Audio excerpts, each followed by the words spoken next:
ഷെടാ, ആരെങ്കിലും ഒന്ന് വന്നിരുന്നെങ്കിൽ വട്ടം ചാടി ശകുനം മുടക്കാമായിരുന്നു. വളരെ പ്രധാനപ്പെട്ട ഒരു യാത്രയ്ക്ക് വേണ്ടി നിങ്ങൾ വണ്ടിയെടുത്ത് പുറത്തിറങ്ങുന്നു. പെട്ടെന്ന് ഒരു കറുത്ത പൂച്ച വണ്ടിക്ക് കുറുകെ ചാടുന്നു. എത്ര പുരോഗമനം പറയുന്ന ആളാണെങ്കിലും നിങ്ങളുടെ ഉള്ളിൽ അറിയാതെ ഒരു നിമിഷം ഒരു ഭയം വരികയോ അല്ലെങ്കിൽ വണ്ടി ഒന്ന് സ്ലോ ചെയ്യുകയോ ചെയ്യാറില്ലേ? ഒരു ചെറിയ മൃഗം കുറുകെ പോകുമ്പോൾ എന്തുകൊണ്ടാണ് മനുഷ്യന്റെ തലച്ചോറിന് ഇത്രയും വലിയൊരു പേടി തോന്നുന്നത്?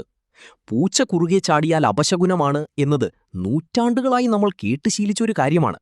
പലരും വണ്ടി നിർത്തി കുറച്ചു നേരം കാത്തുകിടന്നതിന് ശേഷം മാത്രമേ യാത്ര തുടരാറുള്ളൂ. ഈ വിശ്വാസത്തെ നമ്മൾ പലപ്പോഴും അന്ധവിശ്വാസമെന്നോ അല്ലെങ്കിൽ ജ്യോതിഷമെന്നോ പറഞ്ഞ് തള്ളിക്കളയാറുണ്ട്. എന്നാൽ എവല്യൂഷണറി ബയോളജി പറയുന്നത് മറ്റൊന്നാണ്.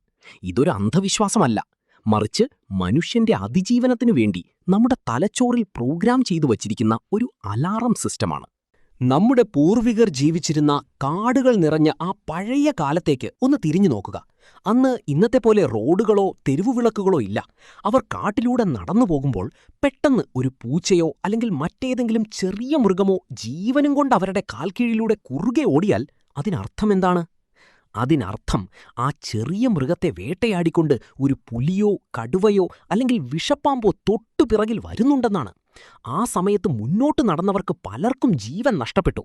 എന്നാൽ ആ ചെറിയ മൃഗം ഓടുന്നത് കണ്ട് ഭയന്ന് അവിടെ തന്നെ നിൽക്കുകയോ അല്ലെങ്കിൽ മാറി നിൽക്കുകയോ ചെയ്തവർ വന്യമൃഗങ്ങളുടെ ആക്രമണത്തിൽ നിന്ന് രക്ഷപ്പെട്ടു. തലമുറകൾ കഴിഞ്ഞപ്പോൾ ഈ പ്രതിഭാസം മനുഷ്യന്റെ DNA-യിൽ ഒരു പാറ്റേണായി മാറി. പെട്ടെന്നൊരു മൃഗം കുറുകെ ഓടിയാൽ അപകടം വരുന്നുണ്ട്, നിൽക്കുക എന്നൊരു കോഡ് നമ്മുടെ തലച്ചോറിൽ രേഖപ്പെടുത്തപ്പെട്ടു. കാലം മാറി പുലിയും കടുവയും കാടുമൊക്കെ പോയി അവിടെ ടാർ റോഡുകളും വലിയ വാഹനങ്ങളും വന്നു.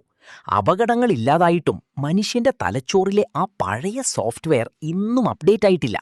അതുകൊണ്ടാണ് ഇന്നും ഒരു പൂച്ച കുറുകെ ചാടുമ്പോൾ നമ്മുടെ തലച്ചോറിലെ അമിഗ്ദല എന്ന ഭാഗം പഴയ ആ വേട്ടമൃഗങ്ങളെ ഓർത്ത് അറിയാതെ ഒരു പേടി ഉൽപ്പാദിപ്പിക്കുന്നത്. പിന്നീടെപ്പോഴോ മതങ്ങളും വിശ്വാസങ്ങളും ഈ ജീവശാസ്ത്രപരമായ പേടിയെ ശകുനപ്പിഴയായി വ്യാഖ്യാനിച്ചു എന്ന് മാത്രം. അതുപോലെ തന്നെയാണ് നമ്മുടെ തലച്ചോറിന്റെ കൺഫർമേഷൻ ബയസ്. പൂച്ച കുറുകെ ചാടിയ ദിവസം വണ്ടിയുടെ ടയർ പഞ്ചറായാൽ നമ്മൾ പൂച്ചയെ കുറ്റം പറയും. എന്നാൽ ഒന്നും സംഭവിച്ചില്ലെങ്കിൽ നമ്മൾ ആ പൂച്ചയെ മറക്കുകയും ചെയ്യും.